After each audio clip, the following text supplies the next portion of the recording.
Our Father in heaven, we just want to thank you, O God, for your goodness, for your mercy and your love. Father, we thank you. Please, I ask you kindly. Your Spirit is needed. Please send your Holy Spirit, Lord, to be in our hearts. Speak through me, O God. Help me not to stand in the way today. Please, I beg you kindly. But wherever the enemy may seek to distract, to annoy, to whatever plans he has, O God, I pray that your Holy Spirit will take full control. Beat back the forces of these evil angels, and may your Holy Spirit reside with us. We ask this blessing through the merits of the blood of Jesus Christ. Thank you, Lord, for hearing our prayer. In Jesus' name. Friends, I went through a lot of prayers. Every night I want to leave my bed. I have to do it like 2 or 3 times, over, move this, move that. Mike. Yeah.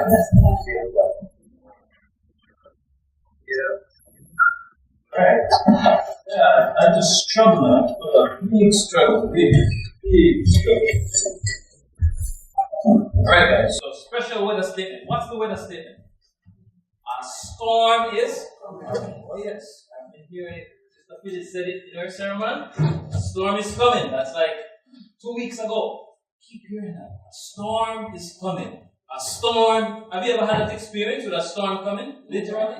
I've had that experience. It's a frightening one, I must say. Because why? You don't know if you will be the storm. You don't know if you will have a house when the storm passes. You don't know nothing.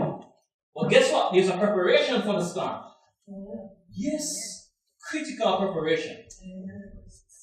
And then we're going to look. We're going to look at where we are and how things are happening. This is like a review.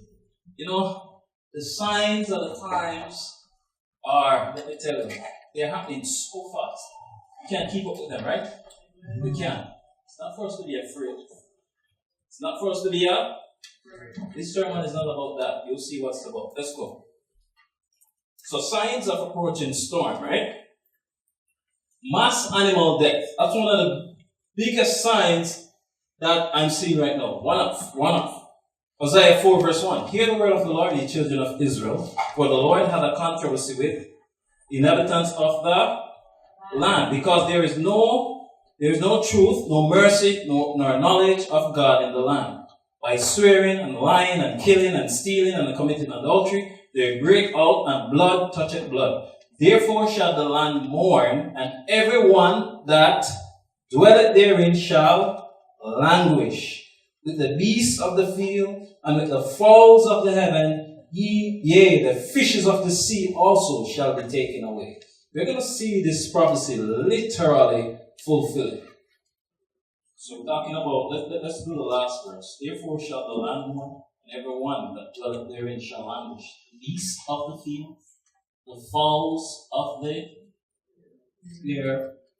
heaven, yea, the fishes of the sea also shall be taken away. Now let us see what they're saying, right? Back now to our top story, a terrible mystery gripping the world right now. Birds, fish, and all kinds of creatures just dropping dead in huge numbers for what seems like no reason. Just in the last 2 weeks, the theories and speculation running rampant. Hundreds of dead seals in Labrador. These seals washed up around Hopedale. There are similar reports from other communities. No one knows why these animals died. Orange County Humane Society is investigating the death of 200 cows. The cattle were discovered on a farm field on 4th Street in Amherst. Today, the bodies were taken out in semi-loads to be disposed of. The Portage County Sheriff's Department says the animals died. They've occurred suddenly with devastating results. A series of huge fish kills, the latest involving 2 million fish in Maryland. On Kent Island, Maryland, along the Chesapeake Bay. Wildlife officials say roughly 2 million of one particular species died very suddenly. But this came at about the same time that thousands of birds died suddenly in Arkansas and Louisiana, and millions of fish were killed in separate incidents from Arkansas to South America to the South Pacific.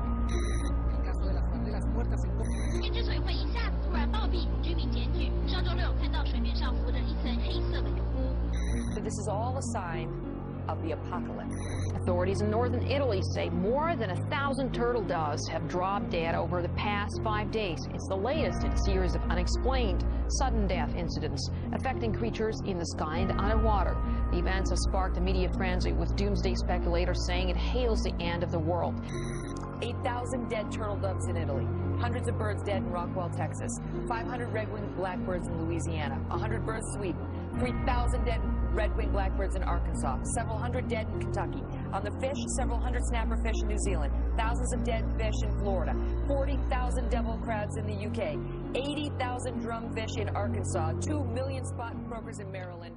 In the friends, and the list goes on and on and on. Animals are dying by the millions. And guess what scientists are saying? They don't know how. Isaiah tells you what? Blood is touching blood. You know, there's inequity in the land. And the Spirit of God is being withdrawn. Even the beasts are feeling it, my friend. We are indeed living in the last days. Deception. Let us see what Jesus says. Deception is going to be one of the main things, right?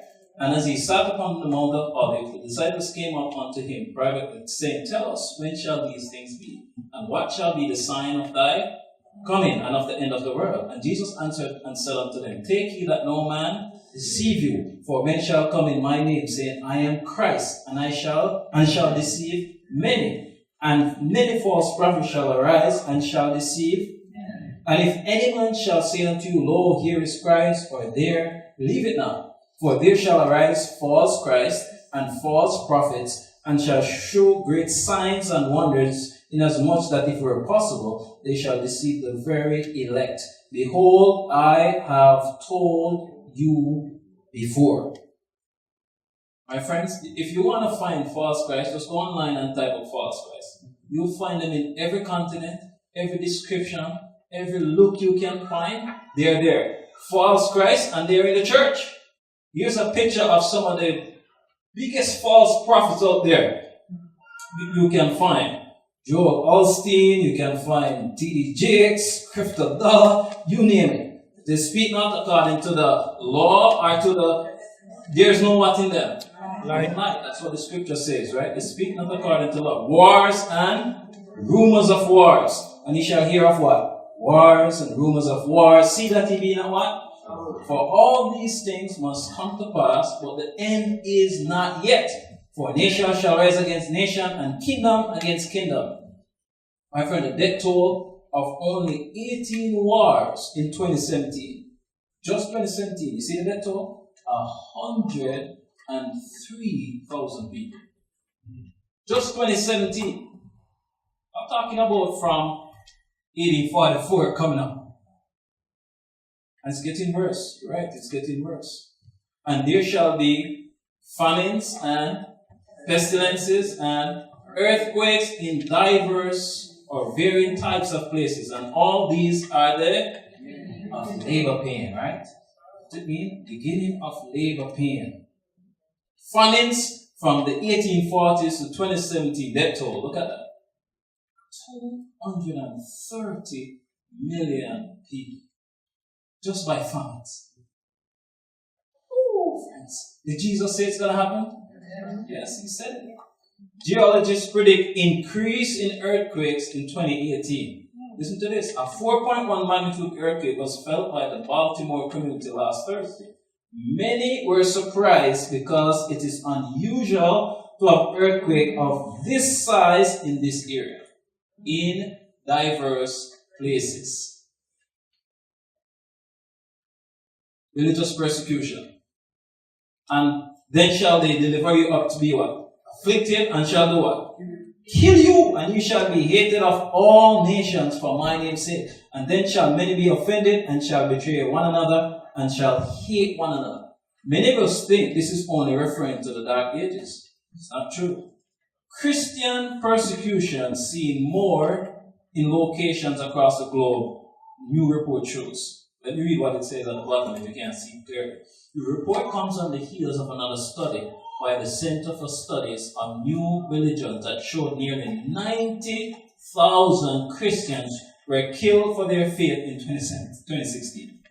And that as many as 600 million were prevented from practicing their faith through intimidation, forced conversions, bodily harm, and even death. 90,000 Christians were killed when? 2016. Wow. Are we seeing religious persecution? We don't hear these things normally, don't it? It seems like Christians are having it good. We're having it good here. But Christians over there, they have been martyred by the dozens. Religious persecution is not dead, my friend. Prevalent lawlessness. And because iniquity shall abound, the love of many shall. This is what another version reads. It says, and because of the prevalent disregard of God's law, the love of the great majority will grow cold. But he that shall endure to the end, the same shall be what? The same shall be saved. Amen. Lawlessness on the rise. You see riots in almost every single continent. It's on the increase. And this one is the biggest. The rise of homosexuality. Listen, when the United States of America catches up, when they sneeze, the whole world catches up. And if it's at the White House, if America is pushing it, the whole world falls. Lawlessness, my friends. When shall these things be, the disciples asked? And when ye therefore shall see the abomination of, spoken of by Daniel the prophet, stand in the what? Whosoever read it, let him. This only God can do this. When Jesus spoke this verse, it had two meanings. He's talking to the disciples, telling them, when you see the Romans come and they raise their standard, that's the law, the flag, he's saying, if you see that, know that this is the desolation that Daniel predicted, right? But for those, that's why he said, whosoever read it, let them do what? Understand. Because for us, that's not the standard or the desolation we should be looking for. Go back to Daniel chapter 8:13. Then I heard one saint speaking, and another saint said unto the certain saint which spake, how long shall be the vision concerning the daily sacrifice, the transgression of desolation, to give both the sanctuary and the host to be trodden underfoot?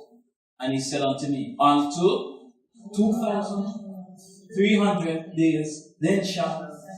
What is that pointing to? The day of atonement. So if somebody was to read this verse now, it's not pointing them back to when the Romans came and destroyed the temple. Of course it do. But it also pointing us today of what is to come. Final movements. We'll be wrapping up, right? I believe so. A few keys. Let us do a few keys before we read some verses here. So I'm going to assume that most of us understand this, but for the sake of those who don't, day equals a year in Bible prophecy. Numbers 14:34. 40 days, each day for a year. 40 years. So 40 days, each day for a year equals 40 years. That's the verse. Ezra 4:6. 40 days, I have appointed thee each day for a year. So that's where we get our principle from. The scripture. Right? And then there's more verse. Ezekiel 4:6. And then the C means a populated area. Isaiah 17 verse 12. Woe to the multitude of many people which make a noise like the noise of the. So many people are being likened to what? To the sea and to the rushing of nations that make a rushing like the rushing of mighty. So nations are compared to what?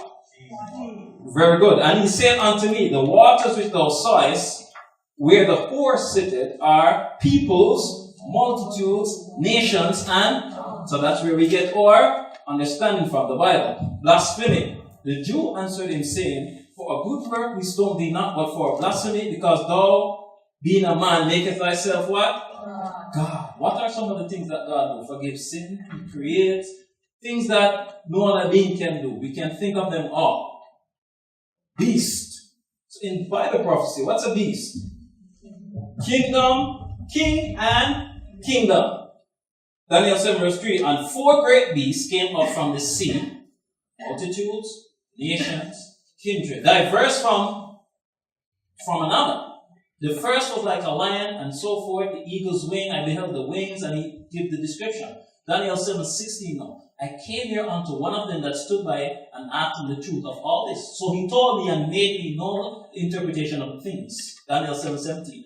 These great beasts, which are four, don't kings have kingdom? For me to be a king, don't I have to have a dominion to rule over? Yes, by default. So, beast equals king or kingdom. Little horn. No, bear with me. I never said horn. I said what? There's a big difference. Little horn. Daniel chapter 7 verse 8. I considered the horns, and behold, there came up among them another little, before whom there were three of the first horns plucked up by the roots. And behold, in this horn were eyes like the eyes of a mouth speaking great things. Daniel 7:20. And one of the 10 horns which were in the head, and of the other which came up, and before whom 3 fell, even of that horn that had eyes and a mouth that spake very great things, whose look was more stout than his fellows, I beheld, and the same horn made war with the saints and prevailed against them. Now this horn, we know, we understand by as Seventh-day Adventists that this little horn is the papacy. Church and state. Church and state. You won't find it any better than the papacy. Lamb equals Jesus. Behold, the Lamb of God which taketh away the sins of the world. We don't have to really fight over that one. That's pretty clear. Image. This is very important in church. We haven't even halfway the sermon. Image. So pay attention. Image. Image, the Greek word is icon. A sign or representation that stands for its object by virtue of a resemblance or analogy to it. Right? So a sign or representation that stands for its object. Right? So how do I explain that? Like, I could say my image is my, let me say I use my phone. Right? So everywhere you go and you see a phone, who is it pointing to? It's pointing to me. Right? It's reflecting, it's mirroring me. It's saying, whenever you see this, you say, oh, Ramalho. Something similar to that. I don't know if that's the best explanation. Where are we today in the book of Revelation? Who can tell me? I have my own opinion. You can share yours. It's free. The book of Revelation, where do you think we are? Let me help you. Revelation chapter 5, the sanctuary in heaven, before Jesus was up there. Revelation 5, he came down to earth, inauguration, came up back. 6 and so forth, 7, 8, 9. Revelation 10 is what? We're talking about Revelation 8 and 9 is trumpets, right? Trumpets. Revelation 10 is what? The great disappointment, right? Wow, these guys are fine students. You guys know your stuff, praise God. So Revelation chapter 10 is the great disappointment. Revelation chapter 11 is what again? Do you remember that one? Measuring of the temple, that's judgment. Investigative judgment begins, right? Follow suit, because Revelation 10 is great disappointment. Jesus is moving into the most holy place. So Revelation 11 would be the judgment of the people. So Revelation chapter 12 is the history of the Christian church. And it started where? In heaven. Revelation 13 talks about the beast and the dragon and what else? The image. Are we there yet? The image is very close. We are getting there. Revelation 13 verse 11. So we are at Revelation. Listen to this now, church. Revelation 13 11. You see, after Revelation chapter 18, it is finished. After Revelation chapter 18, church, it is finished. We don't have much verses left. We don't have much history to go through. Let's go. The wounded beast. We're going to go through it. The wounded beast. So let us look at the wounded beast. Revelation chapter 1. 13 verse 1. We're going to look, because this is very important. And I stood upon the sea, Revelation 13 verse 1. And I saw a beast. What does beast represent again? Kingdom, nation, so forth, right? Rise up out of the sea. Where is it coming from? multitudes, nations, and so forth, right?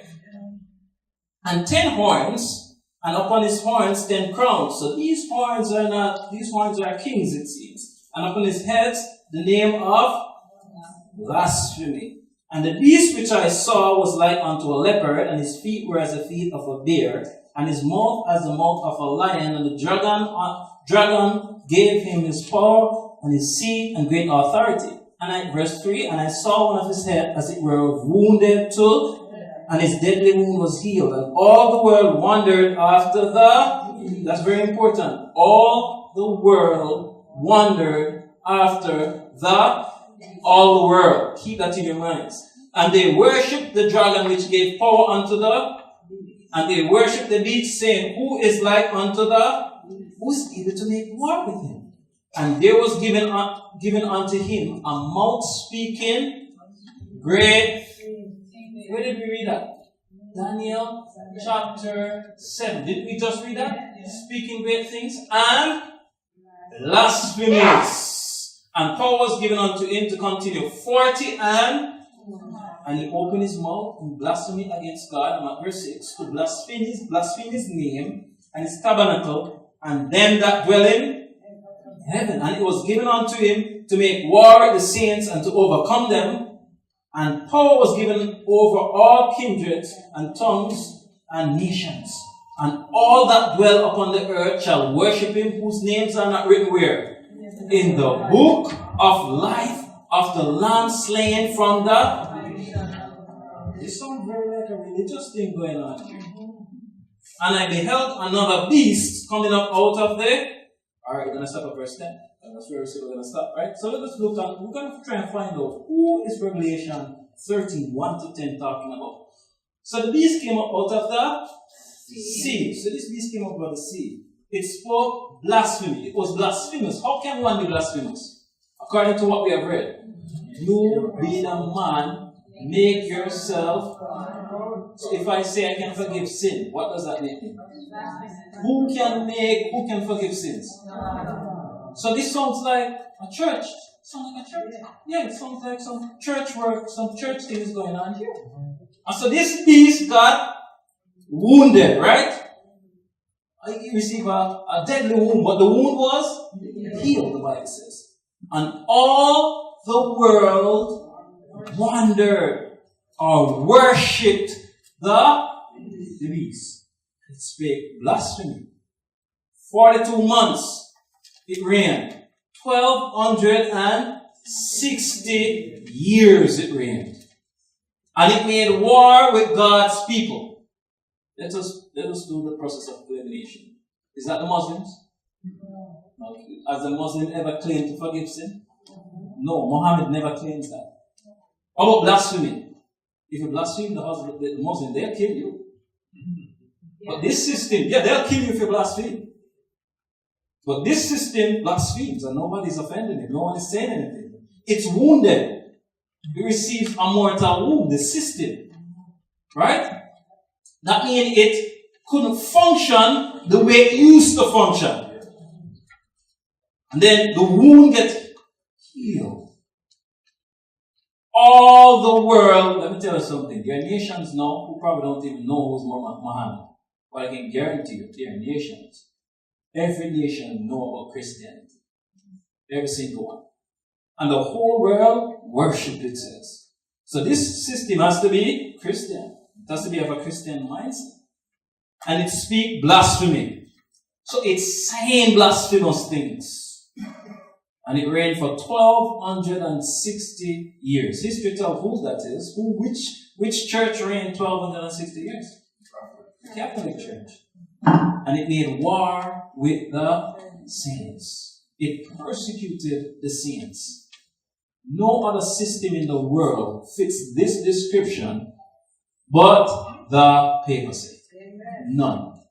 You can put Confucianism in it, you can put Buddhism in it, you can put anything you want in this criteria. It will not meet every single detail. And you know the funny thing? They are not afraid to tell you that Revelation chapter 13 is talking about them. So if you want to deny it, that's your choice. But they're not denying it.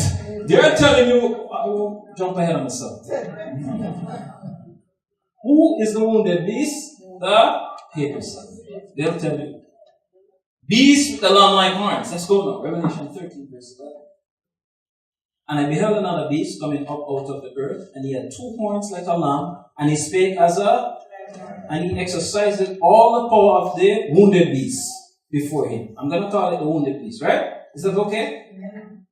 And caused the earth and them which dwell therein to worship the wounded beast, whose deadly wound was. You see that? So it's not me. It's the Bible telling you that all this time it's talking about the wounded. We're going to still call it the wounded beast though. And he doeth great wonders. Who is the he here? Is it the wounded beast or the beast that is causing the whole world to worship the wounded beast? The lamb-like one? Lamb-like one? Yes, it's a lamb-like horn that doeth great wonders, so that he maketh fire come down from heaven and earth in the sight of, and deceiveth them that dwell on the earth by the means of those miracles which he had power to do in the sight of the wounded beast, saying to them that dwell on the earth that they should make an image to the wounded. We can change it, we can call it the papacy now. Which had the wound by a sword and did live. And he had power to give life unto the image of the beast, that the image of the beast should both speak and cause that as many as would not worship the image of the beast should be. It's called papacy. And he calls it all, both great and small, rich and poor, free and bond, to receive a mark in their right hand or in their foreheads, that no man might buy or sell, save he that had the mark or the name of the papacy or the number of his name. Here is wisdom. Let him that hath understanding count the number of the papacy, for it is the number of a man, and his number is 666. So let us look at some of the criteria. I want to find out what this little beast that has those 2 little horns like a lamb. I want to see who's it. 2 horns like a lamb. Out of the earth. So this beast came up out of the earth. So if the sea is populated, then the earth means it's sparsely populated. Right? So this little beast, which is a nation, came up out of the earth, and it had little horns like a lamb. Let us talk about that. What does a lamb represent? Jesus, right? So here it has 2 little horns like a lamb, representing Jesus. What else could we call it? Christianity. It's representing what? Christianity. It's fake as a dragon. Oh my word. How can it have? It does. Unlike heart, and its mouth is speaking like a dragon. Did we read the first beast? Who gave that beast power? The dragon. It says the same spirit working through the 2 nations. Two beasts, 2 nations. Very good. We jump in ahead. But all the power of the first beast and all the power of the papacy caused all the earth to worship the papacy. And the wound of the papacy was healed. It deceived by miracles. So this beast with the little horns can work miracles. Make an image to the beast. So this little beast here with the horns, it made an image to the beast, and it gave life to the image, and it caused the image to. How does a nation speak? Through its legislation. A nation speaks through its laws. And when the American Congress meets, that's all the legal people in America. They represent the whole law of America. That's where laws are made, in Congress. Remember that thing that they just voted in? I will talk about it later. So, and then there was a debt decree, mark, no buy, no sell, 666. Who is this beast? Who is this beast that came up right after this beast received the wound, 1798? This nation rose out of sparsely area. They were Christian. They started with Christianity, but found themselves speaking like a dragon. They have worldwide influence and power. Which nation is that today? Could it be Russia? Why can't it be Russia? Because Russia never came up right after the beast, and Russia is not Christian. They're not Christian. They're not Christian. The government, the whole nation is not centered around Christianity. America is the only nation on this earth that has worldwide dominance, that has Christian foundation. Worldwide dominance. Alright, so who is the beast with the lamb-like horns? America.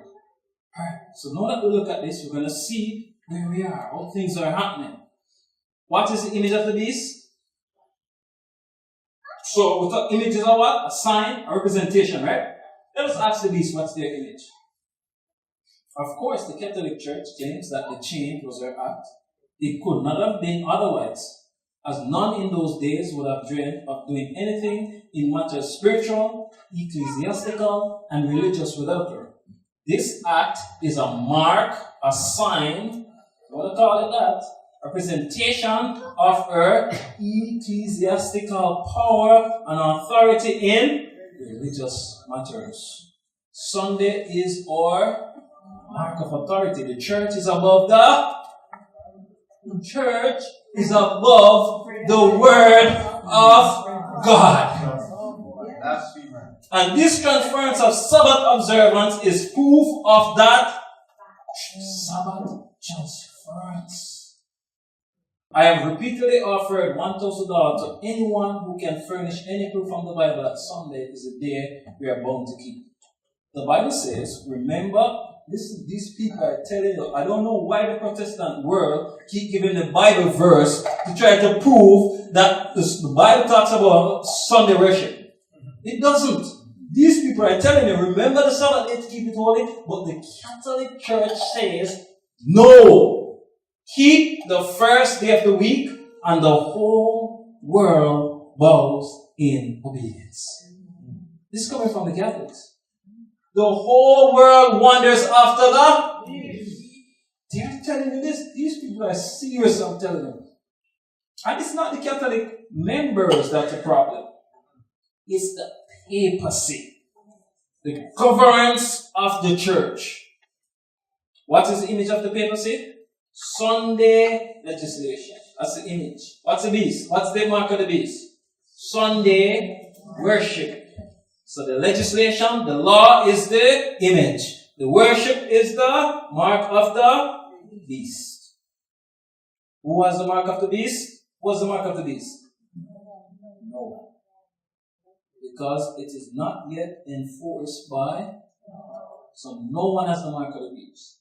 So all our sisters and brothers are in the first day church. And listen, we know Assembly Adventists that many of them are going to come and take our place. And that's very scary. It's not for us to point fingers over there. We think we have it. Oh, we have present truth. Make sure you have Jesus when you have present truth. Because those people have Jesus. You hear me? They love him, sister. I'm coming out of Babylon and I can tell you, I met Christians over there. Serious, man. There are serious people in Adventism too, don't get me wrong. But sometimes we get a little proud, right? The storm is coming. A storm is coming, relentless in its fury. Are we prepared to meet it? We need not say, the perils of the last days are soon to come upon us. Already they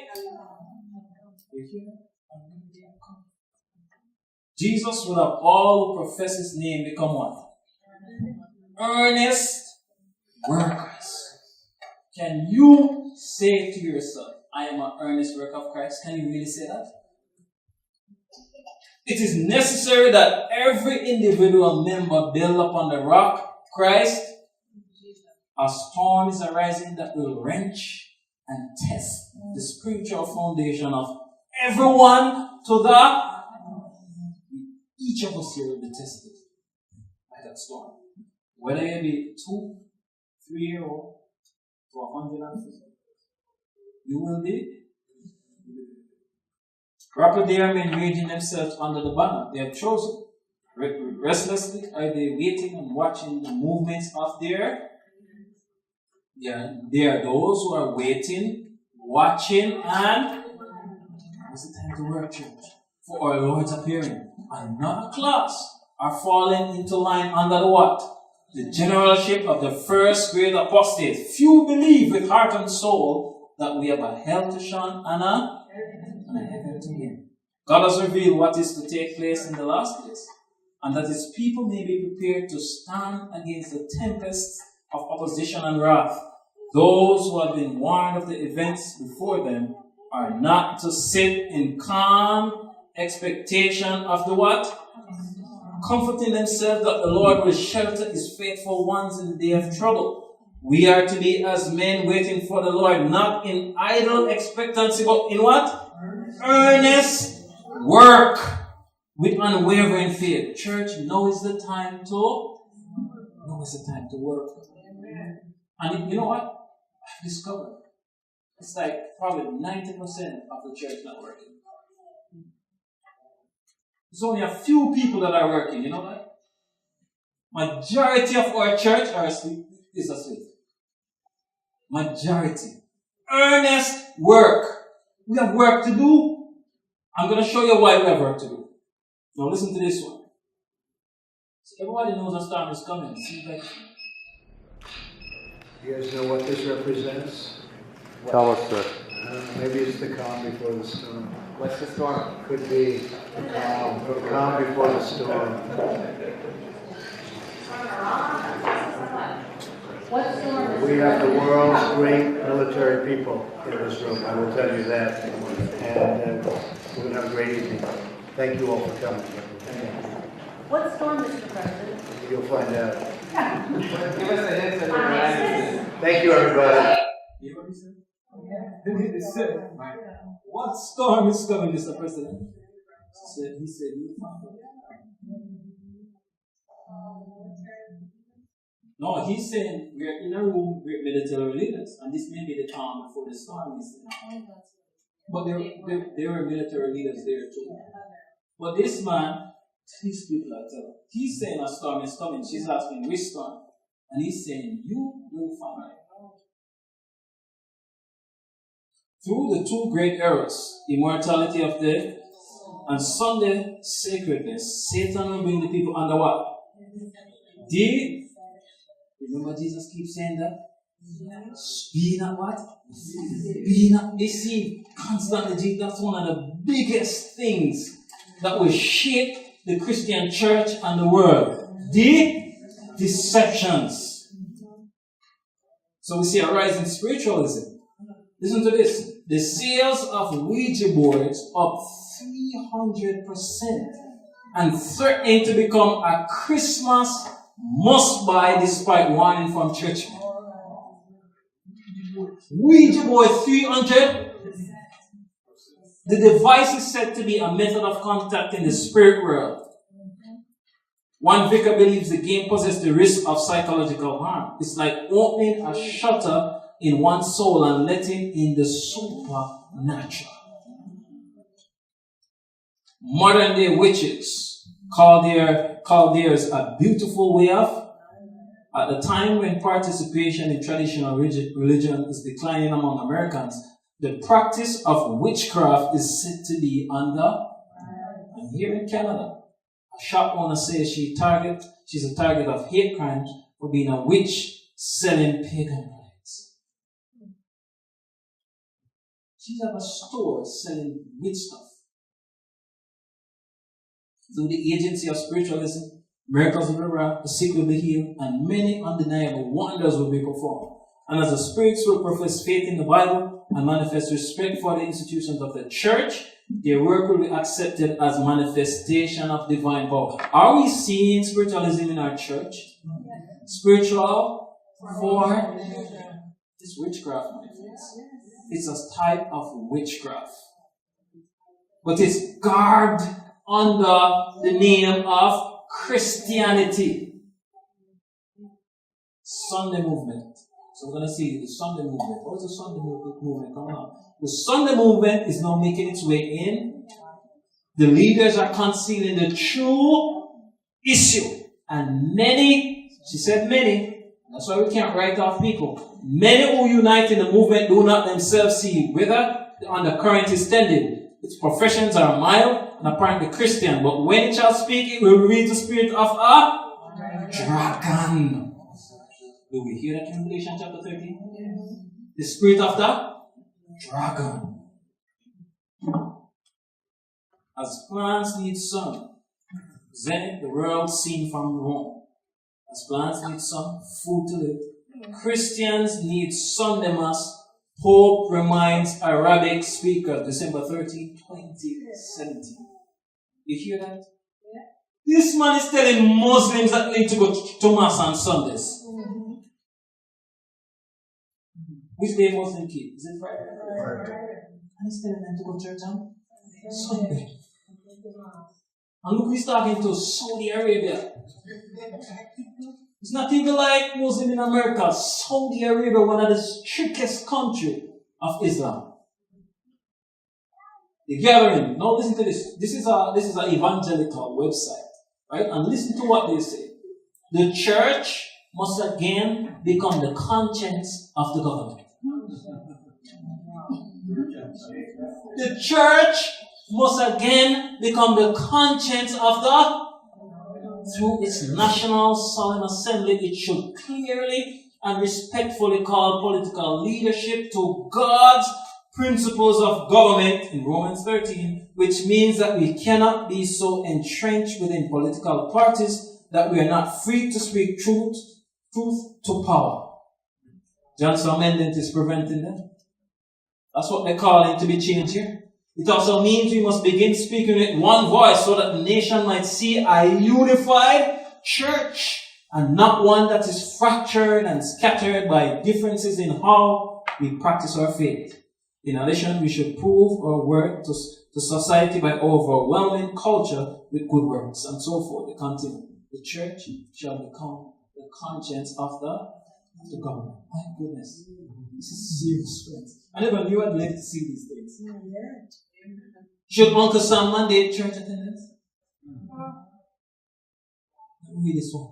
A recent study has found that women who attend a religious service more than once per week had with a 33% lower risk of death compared with women who had never attended religious services. That's huge. According to Obamacare logic, we should seriously consider mandating that every American attend church every. Oh my goodness. Left, right, and center. It's becoming more, church. The agitation is becoming more. Day one. Now listen to this guy. This is a alliance of evangelical Christians in Europe, United Kingdom, I should say. Let me read what they say. They say, "We hope you will find information to help and encourage you in the vitally important issue of keeping the Lord's Day." Right? We'll find out what's the Lord's Day soon. A principle laid down by God Himself in creation. Sadly, in these days, too few Christians realize the importance of the issue in the health of the church and our nation at large. Today, the organization, previously known as the Lord's Day Observance Society, under the name of Day One Christian Ministries, campaigns for Sunday to be the day of worship and our day of rest is increasingly under the threat as retail businesses, sport events, and entertainment seek to make Sunday just another day to make money. Listen to this. I found this article a long time ago, right? And then I got this one. Now listen to this now. Remember what the name? Remember the name? Day One Christian Ministries. Now listen to this. Shop owner targeted over Sunday opening. And this is in Europe, Scotland. There was a time when even the children's swings were chained up on Sundays. Such was the strictness of Sabbath observance. But things have slowly changed on the Presbyterian bastion of Lewis, with Sunday ferries and flights and even a petrol station open. But Leona, 40, who runs a small food shop in Stornoway, sparked an unholy row after she decided to open on Sundays. She was told people would boycott her shop, though thought to be the only retail outlet in the town center to open, and has been left so intimidated she called the police. In the latest incident, the Tweed-tastic owner was sent a Bible, accompanied by a letter from Dan MacPhail, Secretary of the Lewis and Harris branch of Day 1 Lord's Day Observant Society. He wrote, "We are concerned for the spiritual and eternal as well as temporal consequences of such actions of Sunday opening, and do not believe that a lasting blessing or profit will follow." You hear that? The same people wrote or sent a Bible encouraging them, close your shop down. Sunday is sacred. That's what they're saying.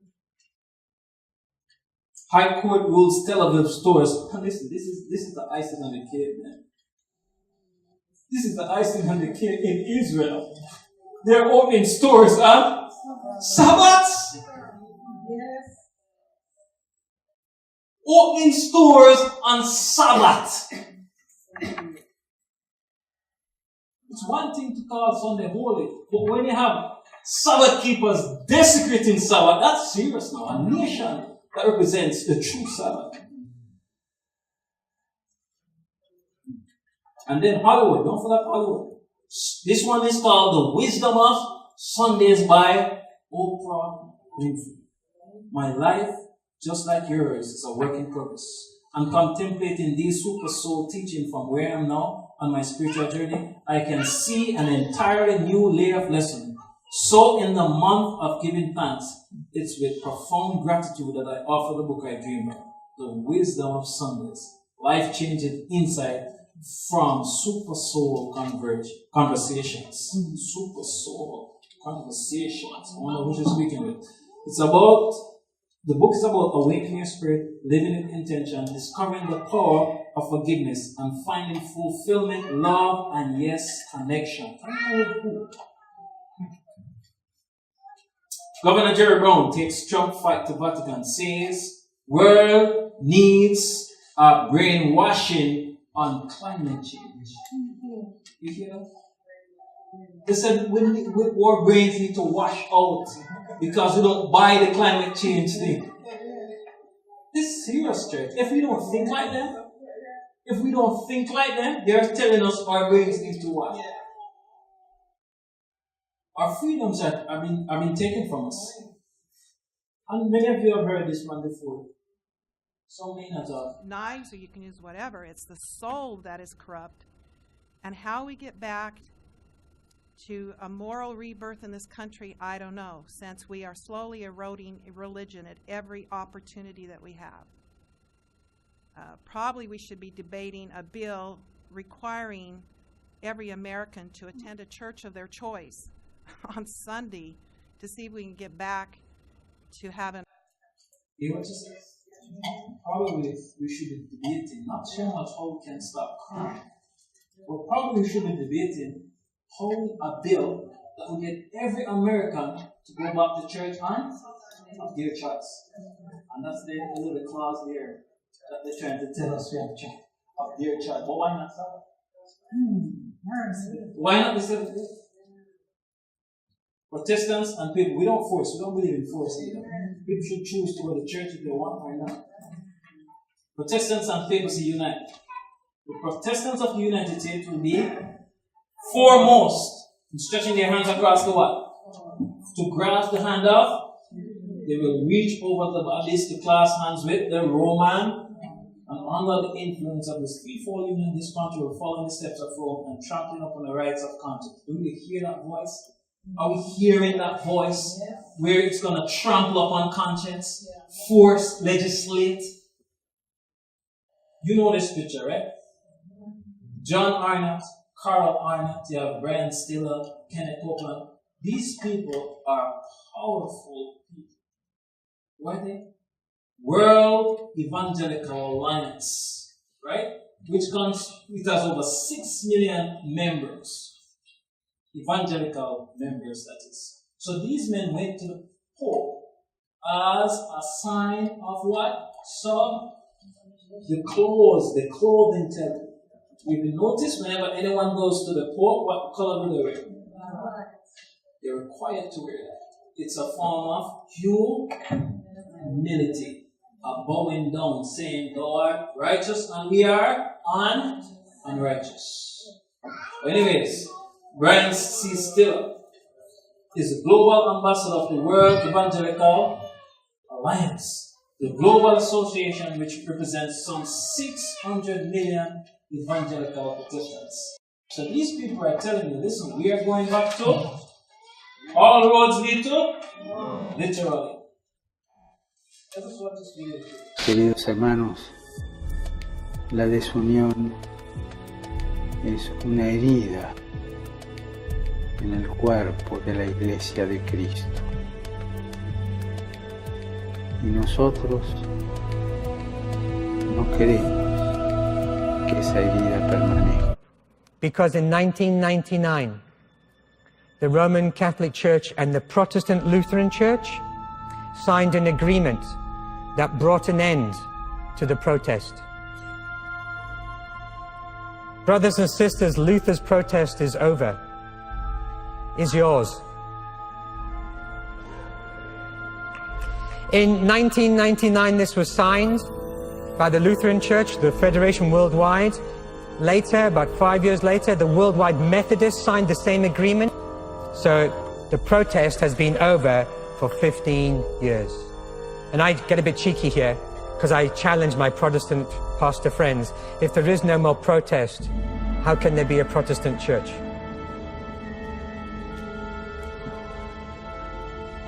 Maybe we're all Catholics again. But we are Reformed. We're Catholic in the universal sense. We are not protesting the doctrine of salvation by the Catholic Church anymore. We now preach the same gospel. The protest is over. The protest is over.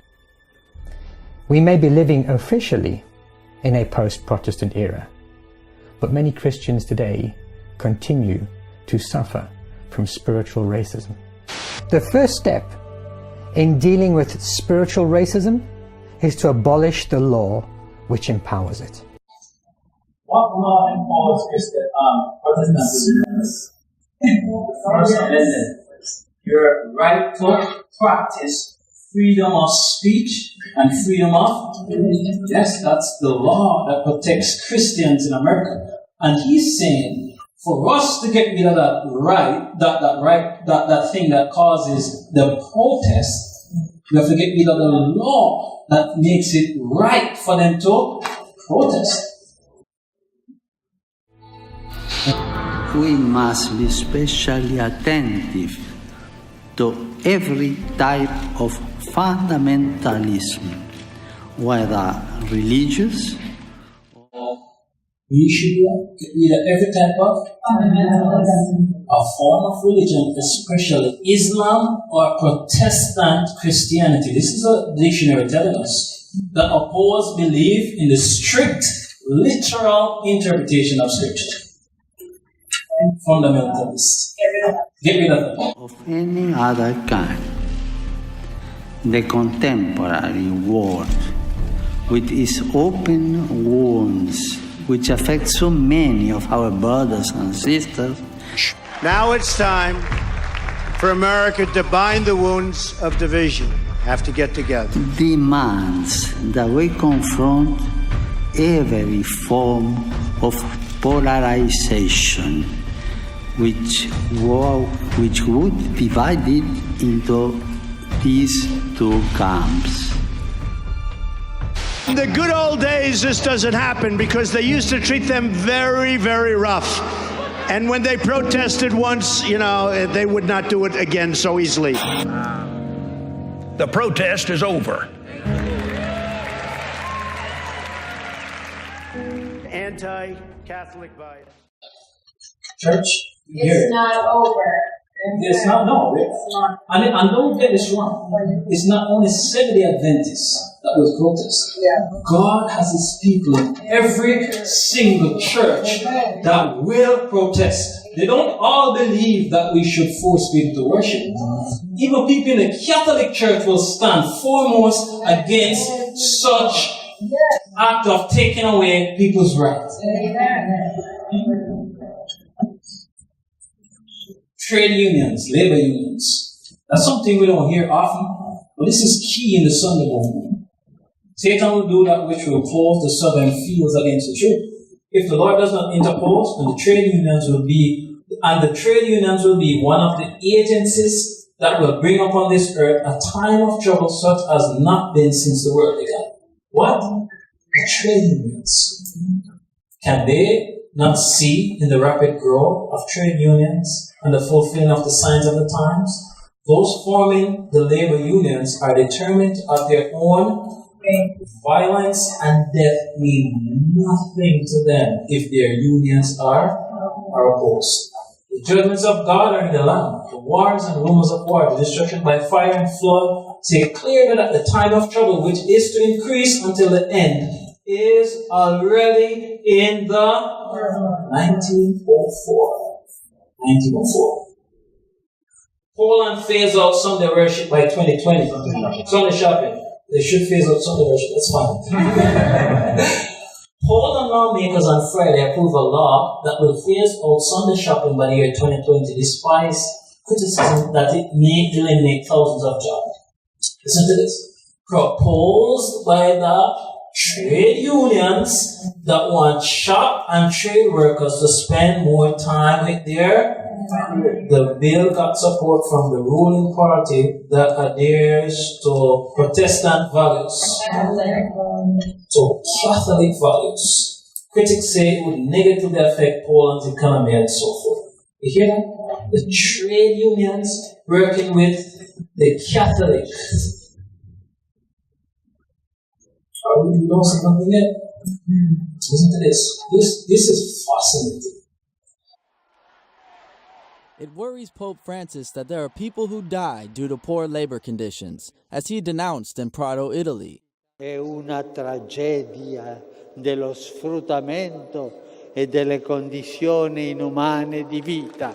E questo non è lavoro digno. The Pope is also worried about other slavery, though, that of those who are well paid but don't have time to rest. Un paradosso della nostra società è la copresenza di una crescente quota di persone che vorrebbero lavorare e non riescono, e altri che lavorano troppo, che vorrebbero lavorare di meno, ma non ci riescono perché sono stati comprati dalle imprese. Pope Francis summoned trade unions from around the world to Rome for that reason. He gave them a letter with 3 pieces of advice. Look for the common good and not private interests, promote a united lifestyle, and beware of corruption. The conference reflected on statistics like this one. 44% of work worldwide is unofficial. It means work without rights, without health insurance, without pension, without any stability. The situation is very grave. There were 13 recommendations that came out of this gathering. Each and every one of them is incredibly significant. The overarching framework of the conclusions is that workers have the right to what they call 3 T's, tierra, techo, y trabajo, land, housing, and work. The Pope asked the trade unions to fight for a work world that cares for the integral development of people, not only their economic situation. Is that the hear that change? He's saying 40% of work are not on a trade union. We need to get all aspects of work under trade union so people can get health care and enjoy time with their family. And these things are good things, not when it's forced, not when you make it a law. You're right. The act of wanting, the desire of wanting these things, they're not bad. But when we start forcing people, that's when the problem comes.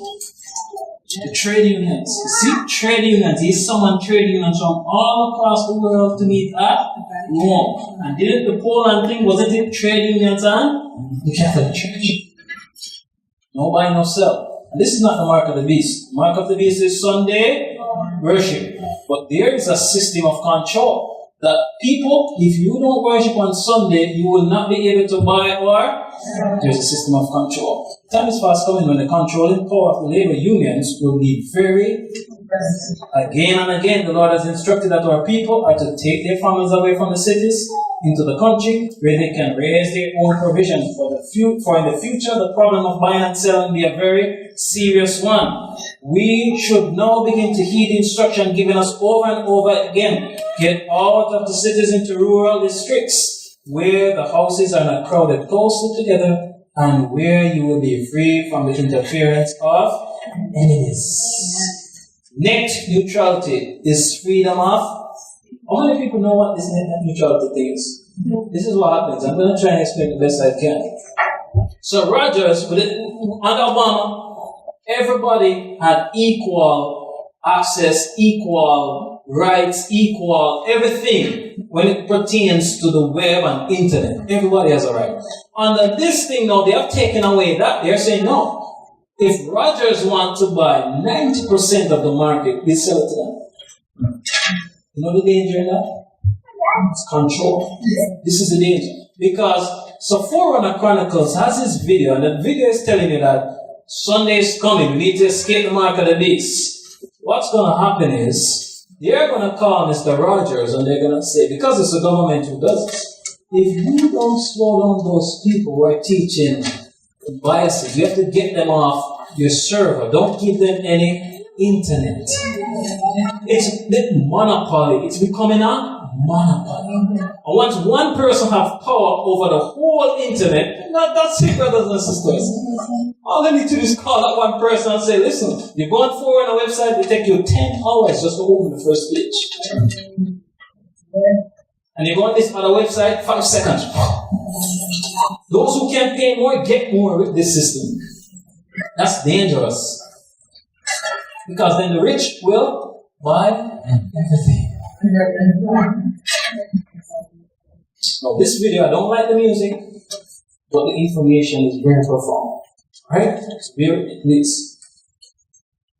I want you to take a long, deep look at this picture and recognize that the moment it is capturing is fulfillment of end times prophecy, a moment in time in which you're living. Specifically, it is the fulfillment of an aspect of Revelation chapter 18. You're looking at Pope Francis sitting front and center amongst a wave of suit and ties that have submitted themselves to Pope Francis in a very unique way in which the Bible said would happen. The event that you're looking at is called the Vatican Global Forum, and it's hosted by Fortune and Time magazine, and it was attended by some of the most prestigious businessmen across the world. This includes Fortune 500 CEOs, scholars, labor and church leaders, and philanthropists, and they had all attended in order to forge a new social compact for the 21st century, as summarized by Fortune and Time magazine, called Working Group Solutions. We can see exactly what the intent of this get-together was. These indelicacies. And take a look at this picture again. The importance of where Pope Francis is situated, right in the middle of all the world's top business leaders. And they have all submitted to him their allegiance to carry out his call to action, and also submitted their resources to it as well. So now that we've set the stage, wait till you see what the working groups came out with and what their plan for us is. Now what you're looking at is perhaps and it's spread worldwide. This working group is focused on financial inclusion, and it talks about how there remain obstacles to achieving the world's aim. Alright, it says it is increasingly intolerable that financial markets are shaping the destiny of people rather than serving their needs, says His Holiness Pope Francis. More than 2 billion adults in emerging economies do not have access to basic checking or savings accounts, with women, the rural poor, more financially excluded than others. Refugees fleeing violence cannot begin to build their lives without access to banking. Digital financial technology, fintech, and the spread of mobile phones have been transformative in expanding financial access to hard-to-reach population. Don't forget that, because we're going to look at an article after this. Still, there remain obstacles to achieving the World Bank's goal of universal financial access by 2020. Among these are the ongoing challenges of serving hard-to-reach populations, a lack of financial literacy, a shortage of accessible tools to bring women onto financial grid. And you see what I pick on woman? Goal of universal financial access, and the fact that there are many challenges to obtaining this goal with hard-to-reach populations, financial literacy, and other aspects. However, here is what they propose. Jumpstart the underserved markets. Companies will support initiatives to produce digital identities.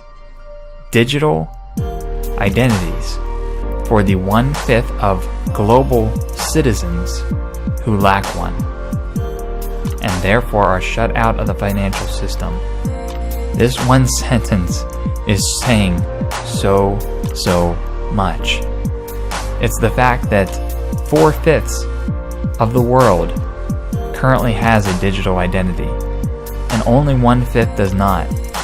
And Pope Francis's call to action is for these companies to support initiatives to produce unique digital identities for the remaining 1/5. And key words here, global citizens. Here, so 1/5, so 4/5, most of the world are digital identity. So it's only the 1/5 that they're concerned about. Well, look at this, it's amazing. I'm telling you, things are moving very fast. India is likely to become the first digital cashless society. And this is Forbes magazine. It's called India Stack. Before 2009, half of all Indians didn't have any form of identification, not even a birth certificate. You hear that? Without a form of identification, citizens couldn't access services like banking, insurance, or even get driver's license. As such, many opportunities like starting a business were not available to them. Then in 2009, India launched Aadhaar. Aadhaar is a biometric database based on 12-digit digital identity, authenticated by fingerprints and retina scans. It became the largest and most successful IT project ever. As of 2016, 1.1 billion people, 95% of the population had a digital proof of identity. You hear that? From 2009 to 2016, 1.9 billion people in India now have digital identification. And the society can go cashless. They are more, don't worry about Canada. We have digital, they take nothing. A matter of fact, Canada is the second in the world when it comes on to cashless transactions. We're already buying, drinking the Kool-Aid, we don't even know it. No, this is another third world country. Listen to this. This is another third world country. The bill paves the way for all Jamaicans to have a national identification card, and to get it, you have to give the state personal and biometric data, including your name, where you live, signature, fingerprint, retina scan, vein pattern, and blood type. It turns out that the pattern of veins in your hand is just as unique to you as the pattern of skin on your fingertip. In this setup, the system is used to verify identity, to prove that you are who you say you are. This sensor detects the palm vein pattern by using infrared illumination. The module shines near-infrared light onto a person's hand. The deoxygenated blood in the veins absorbs the near-infrared light, while the rest of the hand lets the light pass through. A sensor in the module records the image of the hand, where the veins show up as dark lines. Then a software program compares the image against the template on record for that individual. In this system, you have stored a template of your palm veins, yes? Okay. Then the program announces whether or not there's a match. That shows access denied. Yes. Thank you. Your vein pattern is also a more secure identifier than your fingerprints, which can be lifted from any smooth surface and reproduced. See that? So that's a third world country. I often wonder, how can they make people in these countries not buy and sell when there's no control? They have to do it. They have no choice. They were literally forced to accept the system in Jamaica by the Trump administration. They had no choice. So where do we go from here? What do we do? Because the crisis, the storm is coming, right? So what's our role in this whole storm preparation? Let us see. The storm is coming. The storm that will try every man's faith. Of what sort is it? Believers must now be firmly rooted in, or else they will be led astray by some phase of error. Storm and error. You see that? Believers' greatest fault challenge will be what? Error church. Don't forget that deception. Let your faith be sustained by the Word of God. Grasp firmly the living testimony of truth. Have faith in Christ as a personal Savior. He has been and ever will be our rock of praise. The testament of the Spirit of God is true. Change not your faith for any phase of doctrine, however pleasing it may appear, that will seduce the church. Hold fast to the Bible and the spirit of prophecy. Do not let it go for nothing. We're almost home, church. Don't be moved. And pray for me that I don't be moved either. The layman will finish the work. Is it true? Yes. Let me see who says yes. Yes. You drank the Kool-Aid? We're going to leave with that Kool-Aid today. It's a lie. The layman will not finish the work alone. It is a lie coming from straight the pit of hell. Do not find it in the spirit of prophecy nowhere. Do not believe it, church. It is a lie. This is what the testimony says. The work of God in this earth, not in heaven. I'm glad you said earth. Because some of us will run and say, well, she's not really talking about earth, she's talking about heaven. Or the work of God in this earth can never be finished until the man and woman compromising or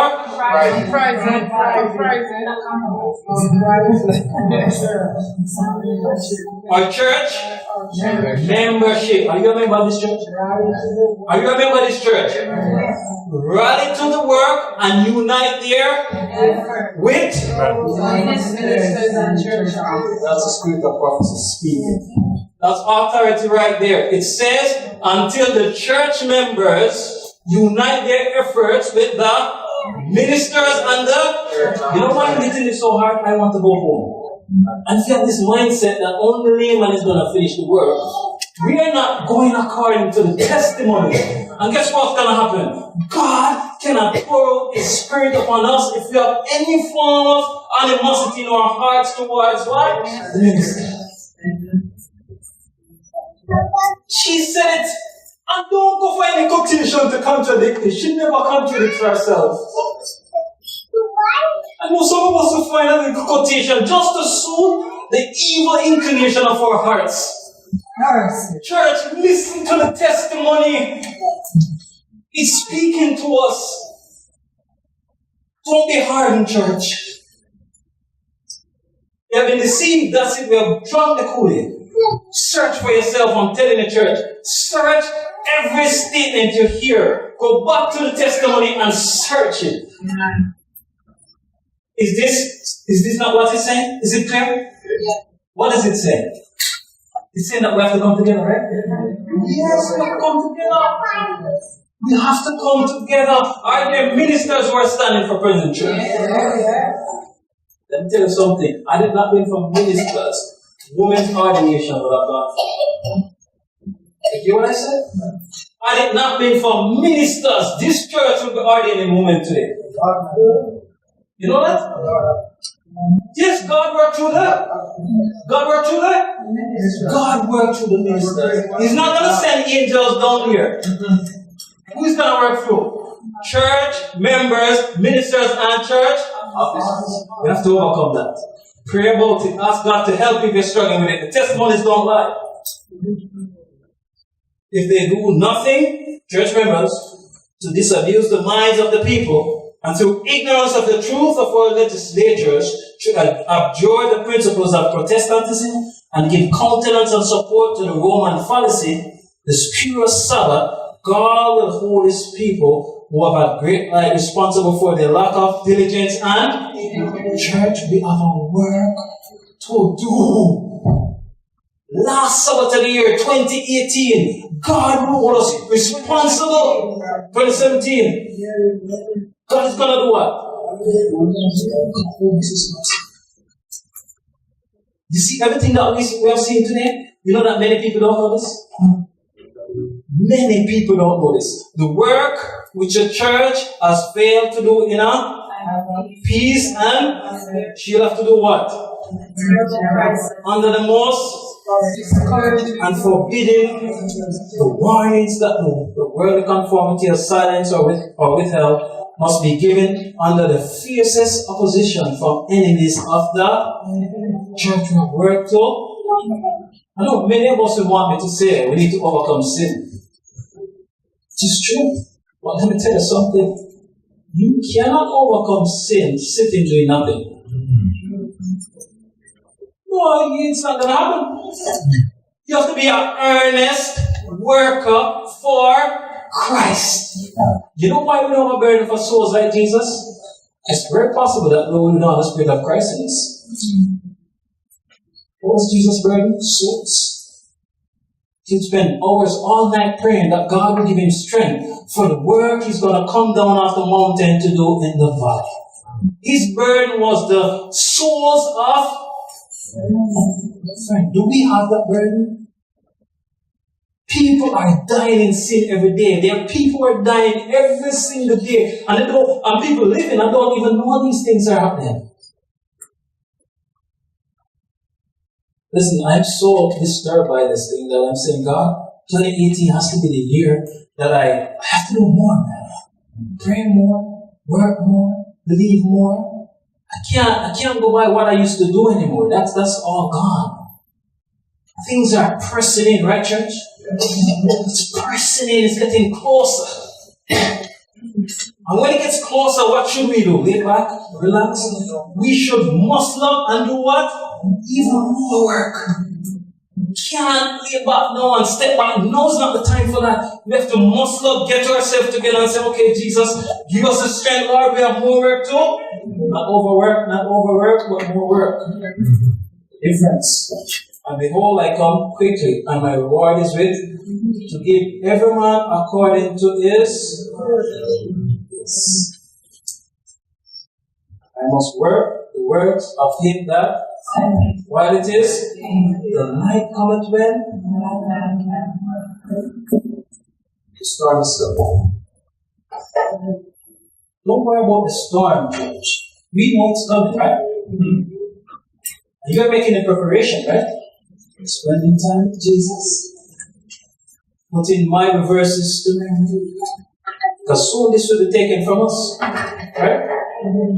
Soon we can't worship here, right? No, we're going to have to meet in some of the places. We can't even sing in our houses. Because they'll be listening to hear the songs of Zion. Yes, there's the mighty Jesus on our side. What we should be organizing, weeping and crying over is what? The souls of men that are perishing without the knowledge of Jesus Christ. That should be our burden. Sometimes I must admit, sometimes we're so concerned about ourselves. Oh, I'm this, and oh, I am that. It is true we are this, and it's true we are that. But why don't we take more time to pray and ask God to help us reach that person? That person will go to the supermarket. That's an opportunity to share. I'm knocking myself here. I've missed many opportunities. I'm telling you, where I could have done something, I just passed the person. By the grace of God, I'm going to stop doing that. Every time I go there, I'm gonna be like a shark, Sister Phyllis. Looking for souls. Yes, that's the time we're living in church. We see it just now. We are working earnestly to get this thing passed. You see what I mean? We need to wire up ourselves. Ask God to help us. I know it. I'm not there yet, I'm telling you. It's cool. It's cool? Oh. They don't care if it's cool. They're doing their thing. We need to ask God to help us. We really do need to ask God. I'm telling you, we're going to see it. Yes, you're right, Sister Mary. We have to pray twice as much as what we used to pray. So that we can get power. What do we need? I should say we have prayer downstairs. I'm going to say it right after church. I'm going to wrap up now because it's pretty long. And thank you for being patient. Thank you for being patient. I appreciate it. You weren't fussing. Praise God for me. Let's pray, church. What should we pray for? You tell me. What should we pray for? Pray for what? Burn for souls. Is that the echo? I'm not even going to make a call. How shall I be saved? Two things. How shall I be saved and not burn for? Yes. Reformation and revival. You need that. You need that grace, that special grace. You need guided by the Holy Spirit power. Yes. Unity. We're going to pray for unity, brother. You're right. We need unity. We need it. Love. Alright, let's pray. I'm not even going to make an appeal because all of us need it, right? Oh, yeah. You don't need to call anybody forward. You all need to come forward. Let's pray. Father in heaven. Oh God, you have heard your voice. You have spoken to us today. You are telling us that time is very short. Oh God, forgive us for our slothfulness. We have missed so many opportunities sharing Jesus, my God. So many times you have passed people and we don't even know if that was your last time. Oh God, help us. When we go to heaven, the books will tell us how many opportunities we have missed. Some of us are afraid to share it. Please take away that fear. We want the lottery in love. We need love in our hearts. We need to be unified, oh God. We need revival and reformation, Jesus. How shall we be saved, Lord? Please save us, Father. Please save us from ourselves. And most importantly, give us the burden of Jesus. The burden of our souls. I don't have it. And many here don't have it, my God. Please help us to love people, Lord. It's because we don't love people why we're missing such opportunities. Oh God, help us. Please, I beg you kindly, my God. Please. You said whatsoever things we ask for. Believe in Jesus. If you don't believe, help our unbelief. That we may receive this gift. That we may receive the gift of your Spirit. 2018 is upon us, Lord. We don't know what will happen. One preacher said there'll be fire. He said there'll be fire this year. Father, we pray for fire too. We pray for the latter rain fire in our lives. That when they start their fire, we will start one in Zion too, my God. I thank you for hearing our prayers. And thank you for being with us, oh God. And forgive me, Lord, if I came out harsh or what if I may have offended someone, Lord? Please forgive. May they find it in their heart to forgive me as well. May we come closer to you. Please, Jesus, in Jesus' name.